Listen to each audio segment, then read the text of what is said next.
ପିତୃପକ୍ଷରେ କୁକୁରକୁ ଖୁଆଇ ଦିଅନ୍ତୁ ଏହି ଗୋଟିଏ ଛୋଟିଆ ଜିନିଷ। ଆପଣଙ୍କର ଜନ୍ମ ଜନ୍ମାନ୍ତରର ଦୁଃଖ ଦାରିଦ୍ରତା ଗରିବୀ ସବୁକିଛି ଦୂର ହୋଇଯିବ ଏବଂ ଆପଣଙ୍କ ନିକଟକୁ ଏତେ ପରିମାଣରେ ଧନ ଆସିବ ଯେ ଆପଣ ସମ୍ଭାଳି ପାରିବେନି। ଯଦି ଆପଣଙ୍କର ପିତୃଦୋଷ ଭୋଗ କରୁଥିଲେ ତେବେ ସେସବୁ ମଧ୍ୟ ଖୁବ୍ ଶୀଘ୍ର ଦୂର ହୋଇଯିବ।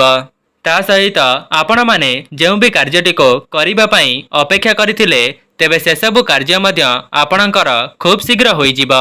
ଦର୍ଶକ ବନ୍ଧୁ, କ'ଣ ଆପଣମାନେ ଜାଣିଛନ୍ତି ଯଦି ଆପଣଙ୍କ ଉପରେ ପିତୃଦୋଷ ଲାଗିଥାଏ କିମ୍ବା ପିତୃପୁରୁଷମାନେ ଆପଣଙ୍କ ଉପରେ ରୁଷ୍ଟ ହୋଇଥାନ୍ତି ତେବେ ଆପଣମାନେ ନିଜ ଜୀବନରେ କେବେ ହେଲେ ବି ଉନ୍ନତି କରିପାରିବେ ନାହିଁ। ଆପଣଙ୍କର ଜୀବନଟି ସମ୍ପୂର୍ଣ୍ଣ ଭାବରେ ନର୍କରେ ପରିଣତ ହୋଇଯିବ। ସେମାନଙ୍କର ପରିବାରଟି ଧନ ସମ୍ବନ୍ଧୀୟ ଯନ୍ତ୍ରଣା ଭୋଗିବା ସହିତ ସେମାନେ ନିଜ ଜୀବନରେ କେବେ ହେଲେ ବି ଉନ୍ନତି କରିପାରିବେ ନାହିଁ ଏବଂ ସେମାନଙ୍କ ଉପରେ କରଜର ଭାର ବଢ଼ି ବଢ଼ି ଚାଲିଥାଏ। ଏମିତି ହେବା ଫଳରେ ସେମାନେ ନିଜର ମାନସିକ ସନ୍ତୁଳନ ମଧ୍ୟ ହରାଇ ବସନ୍ତି ଏବଂ ରାତି ଅନିଦ୍ରାର ଶିକାର ମଧ୍ୟ ହୁଅନ୍ତି। ପତି ପତ୍ନୀଙ୍କ ମଧ୍ୟରେ ମନ ମତାନ୍ତର ଦେଖାଦେବା ସହିତ ସେମାନଙ୍କ ପରିବାରରେ କଳି ଝଗଡ଼ା ଦେଖିବା ପାଇଁ ମିଳିଥାଏ। ଯେଉଁମାନଙ୍କ ଉପରେ ପିତୃଦୋଷ ଲାଗିଥାଏ ସେମାନେ ତାଙ୍କ ଜୀବନରେ କେବେ ହେଲେ ବି ଆଗକୁ ବଢ଼ିପାରନ୍ତି ନାହିଁ ଏବଂ ସେମାନଙ୍କର ବିବାହରେ ମଧ୍ୟ ବିଳମ୍ବ ହୋଇଥାଏ। ଯେଉଁମାନେ ବିବାହିତ ଅଛନ୍ତି ସେମାନଙ୍କର ବୈବାହିକ ଜୀବନ ଖୁବ୍ ଅଶୁଭରେ ଅତିବାହିତ ହୋଇଥାଏ, ଯେପରିକି କୁଳବଂଶ ତାଙ୍କର ଆଗକୁ ବଢ଼ିପାରେ ନାହିଁ। ତା ସହିତ ସେମାନଙ୍କ ଘରେ ନକାରାତ୍ମକ ଶକ୍ତିର ବାସ ହୋଇଥାଏ। ସେଥିପାଇଁ ଏହି ସମସ୍ତ ସମସ୍ୟାରୁ ମୁକ୍ତି ପାଇବା ପାଇଁ ପିତୃପୁରୁଷଙ୍କୁ ପ୍ରସନ୍ନ କରାଇବା ବହୁତ ଜରୁରୀ ଅଟେ ଏବଂ ଏଥର ପିତୃପକ୍ଷରେ ଆପଣମାନଙ୍କ ପାଇଁ ଗୋଟିଏ ସୁବର୍ଣ୍ଣ ସୁଯୋଗ ରହିଛି। ଯଦି ଆପଣମାନେ ବି ପିତୃଦୋଷରେ ପୀଡ଼ିତ ଅଛନ୍ତି ତେବେ ଏହି ପିତୃପକ୍ଷକୁ କେବେ ହେଲେ ବି ହାତଛଡ଼ା କରନ୍ତୁ ନାହିଁ, କାହିଁକି ନା ଏହି ପିତୃପକ୍ଷରେ ଗୋଟିଏ ମହାସଂଯୋଗ ବନିବା ପାଇଁ ଯାଉଛି। ଯଦି ଆପଣମାନେ ପିତୃପକ୍ଷରେ କୁକୁରକୁ ଏହି ଛୋଟିଆ ଜିନିଷଟିଏ ଖାଇବାକୁ ଦେଉଛନ୍ତି ତେବେ ଆପଣଙ୍କ ଉପରେ ପିତୃପୁରୁଷଙ୍କର ଆଶୀର୍ବାଦ ପ୍ରାପ୍ତ ହେବା ସହିତ ଆପଣଙ୍କର ଜନ୍ମ ଜନ୍ମାନ୍ତରର ପିତୃଦୋଷ ଦୂର ହୋଇଯିବ। ଏହା ସହିତ ଆପଣଙ୍କ ଜୀବନରେ ପୂର୍ବରୁ ଯାହା ବି କିଛି କଷ୍ଟ ସମସ୍ୟା ଲାଗି ରହିଥିଲା ଏହି ଉପାୟଟି କରିବା ପରେ ଆପଣଙ୍କର ସମସ୍ତ ସମସ୍ୟା ଦୂର ହେବା ସହିତ ଆପଣଙ୍କ ନିକଟକୁ ଧନ ଆସିବାର ମାର୍ଗ ମଧ୍ୟ ଖୋଲିଯିବ। ଆପଣଙ୍କ ନିକଟକୁ ଏତେ ମାତ୍ରାରେ ଧନ ଆସିବ ଯେ ଆପଣ ସମ୍ଭାଳି ମଧ୍ୟ ପାରିବେ ନାହିଁ। ଆପଣଙ୍କର ପିତୃପୁରୁଷମାନେ ଆପଣଙ୍କ ଉପରେ ଏତେ ମାତ୍ରାରେ ପ୍ରସନ୍ନ ହେବେ ଯେ ଆପଣ କଳ୍ପନା ମଧ୍ୟ କରିପାରିବେ ନାହିଁ। ଦର୍ଶକ ବନ୍ଧୁ, ଆପଣମାନଙ୍କ ମନରେ ପ୍ରଶ୍ନ ଆସୁଥିବ ଯେ ଏମିତି କ'ଣ କରିବା ଦ୍ୱାରା ଆମ ପିତୃପୁରୁଷମାନେ ଆମ ଉପରେ ପ୍ରସନ୍ନ ହୋଇଯିବେ। ସେଥିପାଇଁ ଭିଡ଼ିଓଟିକୁ ସ୍କିପ୍ ନ କରି ଶେଷ ପର୍ଯ୍ୟନ୍ତ ନିଶ୍ଚୟ ଦେଖନ୍ତୁ। ମୁଁ ଆପଣମାନଙ୍କୁ ଭିଡ଼ିଓର ଆଗରେ ଗୋଟିଏ ଗୋଟିଏ ନିୟମ ବୁଝାଇ କରି କହିବି ଏବଂ ଆପଣମାନଙ୍କୁ ବତାଇବି କୁକୁରକୁ ଏମିତି କ'ଣ ଖାଇବାକୁ ଦେବା ଦ୍ୱାରା ଆପଣଙ୍କର ପିତୃଦୋଷ ଦୂର ହୋଇଯିବ। ଏମିତି ମଧ୍ୟ ମାନ୍ୟତା ଅଛି ଯେଉଁ ଲୋକଙ୍କ ଉପରେ ତାଙ୍କର ପିତୃପୁରୁଷମାନେ ପ୍ରସନ୍ନ ହୋଇଥାନ୍ତି ସେମାନେ ତାଙ୍କ ଜୀବନରେ ବହୁମାତ୍ରାରେ ଉନ୍ନତି କରିବା ସହିତ ଧନବାନ ମଧ୍ୟ ହୋଇଥାନ୍ତି। ସେହି ପରିବର୍ତ୍ତେ ଯଦି ଆପଣଙ୍କ ପିତୃପୁରୁଷମାନେ ଆପଣଙ୍କ ଉପରେ ଅସନ୍ତୁଷ୍ଟ ହେବେ କିମ୍ବା ରୁଷ୍ଟ ହୋଇଯିବେ ତେବେ ଆପଣମାନେ ନିଜ ଜୀବନରେ କେବେ ହେଲେ ବି ଆଗକୁ ଯାଇପାରିବେ ନାହିଁ ଏବଂ ଆପଣଙ୍କ ଉପରେ ସବୁବେଳେ ଋଣ କରଜର ବୋଝ ରହିଥିବ। ଆପଣମାନେ ଯେତେ ଟଙ୍କାକୁ ଅର୍ଜନ କଲେ ମଧ୍ୟ ଆପଣଙ୍କୁ ସଦାସର୍ବଦା ଋଣ କରଜର ସାମ୍ନା କରିବାକୁ ପଡ଼ୁଥିବ ଏବଂ ସେହି ପିତୃଦୋଷ କାରଣରୁ ଆମର ସମସ୍ତ କାର୍ଯ୍ୟଟି ସଫଳ ହେବା ପରିବର୍ତ୍ତେ ବିଫଳ ହୋଇଯିବ। ଯେଉଁମାନଙ୍କ ଉପରେ ପିତୃଦୋଷ ଲାଗିଥାଏ ସେମାନେ ଋଣ କରଜରେ ବୁଡ଼ିଯିବା ସହିତ ତାଙ୍କୁ ଧନର ଅଭାବ ମଧ୍ୟ ଦେଖା ଦେଇଥାଏ। ସେଥିପାଇଁ ଆପଣମାନେ ମଧ୍ୟ ଏହି ପିତୃପକ୍ଷରେ କିଛିଟା ଉପାୟକୁ ପାଳନ କରିଦେବା ଦ୍ୱାରା ଆପଣଙ୍କର ପିତୃପୁରୁଷମାନେ ମଧ୍ୟ ଆପଣଙ୍କ ଉପରେ ପ୍ରସନ୍ନ ହୋଇଯିବେ। ଆଜ୍ଞା ହଁ ଦର୍ଶକ ବନ୍ଧୁ, ଯେଉଁ ଉପାୟଟି ମୁଁ ଆପଣମାନଙ୍କୁ ବତାଇବା ପାଇଁ ଯାଉଛି ଯଦି ଆପଣମାନେ ପିତୃପକ୍ଷରେ ତାହାକୁ କରିଦେଉଛନ୍ତି ତେବେ ମାନିକି ଚାଲନ୍ତୁ ଆପଣଙ୍କର 1 ମାସ ମଧ୍ୟରେ ସମସ୍ତ ସମସ୍ୟା ଖୁବ୍ ଶୀଘ୍ର ଦୂର ହୋଇଯିବ। ଦର୍ଶକ ବନ୍ଧୁ, ପ୍ରଥମେ ମୁଁ ଆପଣମାନଙ୍କୁ ଜଣାଇବି ପିତୃପକ୍ଷରେ କ'ଣ କରିବେ ଏବଂ କ'ଣ କରିବେ ନାହିଁ। କାହିଁକି ନା ଏମିତି କିଛି ଲୋକ ଅଛନ୍ତି ଯେଉଁମାନେ ଜାଣତରେ କିମ୍ବା ଅଜାଣତରେ ଏମିତି କିଛି ଭୁଲ କରିଦିଅନ୍ତି ଯାହାଦ୍ୱାରା ସେମାନଙ୍କ ଉପରେ ପିତୃଦୋଷ ଲାଗି ଯାଇଥାଏ। प्रत्येक वर्ष पितृपक्ष आसी थाए जहाँकि आपण माने निजर पितृपुरुषों प्रसन्न कराइबा पई एवं अनेक लोक माने एपरि मध्य भाबी थांती जे पितृपुरुषों आशीर्वाद को प्राप्त करिबा पई किंतु सेमानंक अजाणतारे एमिति किछि भूल करि दियंती जाद्वारा सेमानंको बहुत बड़ समस्यार सम्मुखीन हेबाकु पड़ी थाए। तेबे आसंतु जानिबा पितृपक्षरे एमिति केउ भूल को करिबा नाही। देखंतु वर्तमान जेपरि पितृदोष आरंभ होई गलानी सेथिपई आपण माने दूर स्थान को यात्रा करंतु नाही। जदि भी जरूरी हेउछि तेबे आपण माने निज पितृपुरुषंकर नाम को स्मरण करी यात्रा करंतु।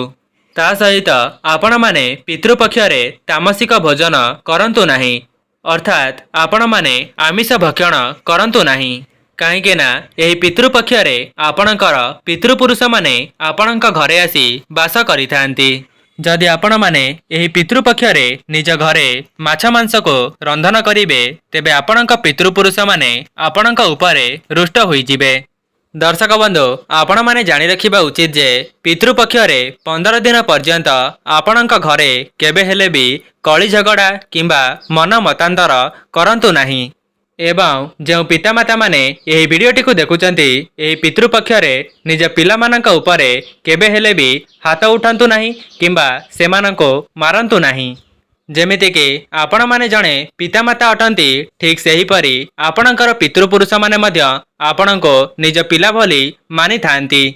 सेथिपई जदि आपण मानकर पिला माने मध्य अबुझा हेउचंती तेबे सेमानंको बुझाई दियंतु केबे हेले भी पितृपक्षरे सेमानंक उपरे हाथ उठांतु नाही। एवं आ गोटिए कथा आपण माने पितृपक्षरे केबे हेले भी आमिष को खाइबे नाही। एपरी करिबा द्वारा आपणको बहुत बड़ विपदर सामना करिबाको पड़ी पारे। दर्शक बंधु आपण मानक मनरे भी इच्छा रहिथिबा आपणक पितृपुरुषंकर आशीर्वाद को पाइबा पई जदि आपण माने एही पितृपक्षरे एमिति सबु कार्य करिवे तेबे आपण माने विचार करंतो पितृपुरुषंकर आशीर्वाद आपण माने किपरि भाबरे पाई परिबे। सेथिपई एही पितृपक्षरे आपण माने जानि सुनी एपरि भूल को करंतु नाही जहा द्वारा आपणकर ही अमंगल हेबो। दर्शक बंधु जदि एही पितृपक्षरे आपणक घर को कुकुर किंबा गाई आसुचंती किंबा आपण माने निज घरर बाहरे कुकुर किंबा गाई को देखिबा पई पाउछंती तेबे सेमानंको केबे हेले भी आघात दियंतु नाही। काहेकि ना जीवजंतुक रूपरे आमर पितृपुरुष माने आमको भेटिबा पई आसी थांती। दर्शक बंधु आउ गोटिए कथा एही पितृपक्षरे केबे हेले भी दिन रे सोइबे नाही।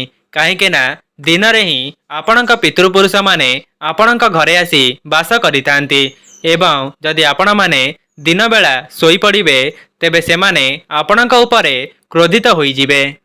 आपण माने एही पितृपक्षरे गाई कुकुर काऊ एवं पिंपुड़ी मानक मध्य किछि खाद्य खाइबा पई दियंतो जहा द्वारा आपणकर पितृपुरुष माने आपणक उपरे प्रसन्न हेबे। पितृपुरुष माने कौनसी ना कौनसी रूपरे आम घर को थरे मात्र निश्चय आसी थांती एवं जदि आपण माने एपरि भूल करिवे तेबे आपणक उपरे पितृदोष लागि थाए। आपण माने आपणक घरे जेउ भी खाद्य को रंधन करूचंती सेही खाद्य को 5टी भागरे विभक्त करिदेबे। तेबे प्रथम भागटी को आपण माने गाई को खुआइबे, द्वितीय भागटी को आपण कुकुर को खुआइबे, तृतीय भागटी को काऊ को खुआइबे एवं चतुर्थ भागटी को पिंपुड़ी को देबे एवं पंचम भागटी को आपण माने माछ मानको खाइबा को देबे।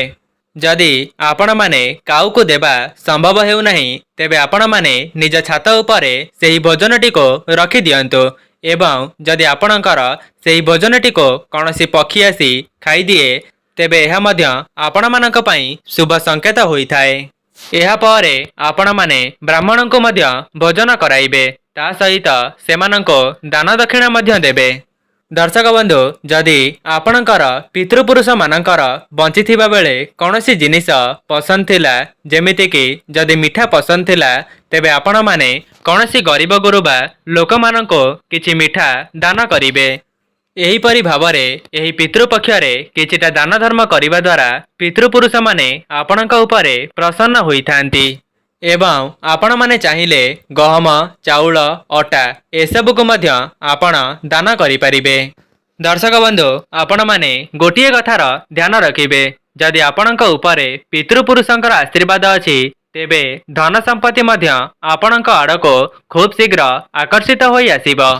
दर्शक बंधु एही पितृपक्ष रे आपण माने 5टी रुटी को प्रस्तुत करिवे एवं गोटे पात्र रे क्षीर को ढाली देबे एवं सेही क्षीर पात्र रे 5टी रुटी को छोट छोट खंड करी पकाई देबे।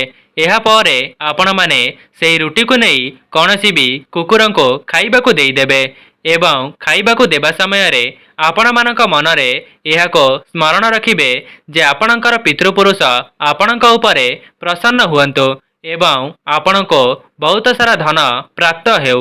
दर्शक बंधु आपण मानक मनरे प्रश्न आसुथिबो जे केवल रुटी क्षीर को देबा द्वारा आमर पितृदोष किपरि भावरे दूर होई परिबो।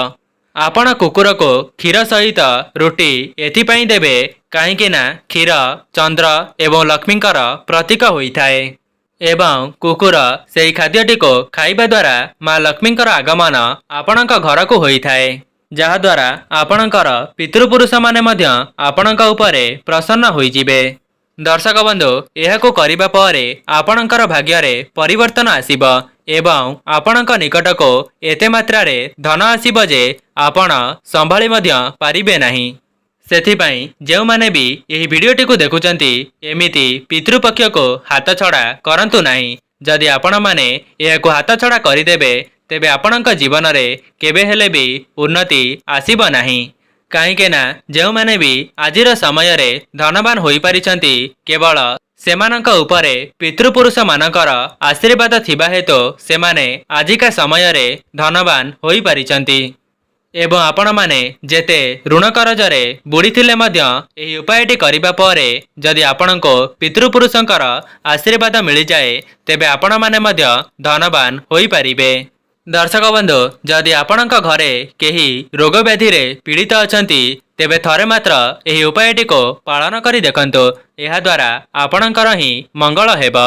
दर्शक बंधु जेउ माने निजे बेमार रे पड़िचंती से माने गोटिए रुटी रे सोरिष तेल को लगाई कुकुर को खाइबाकू दियंतु एपरी आपण माने 3 ରୁ 4 थर करि पारिबे जहा द्वारा आपणकर पितृपुरुष माने आपणक उपरे प्रसन्न होई जिबे।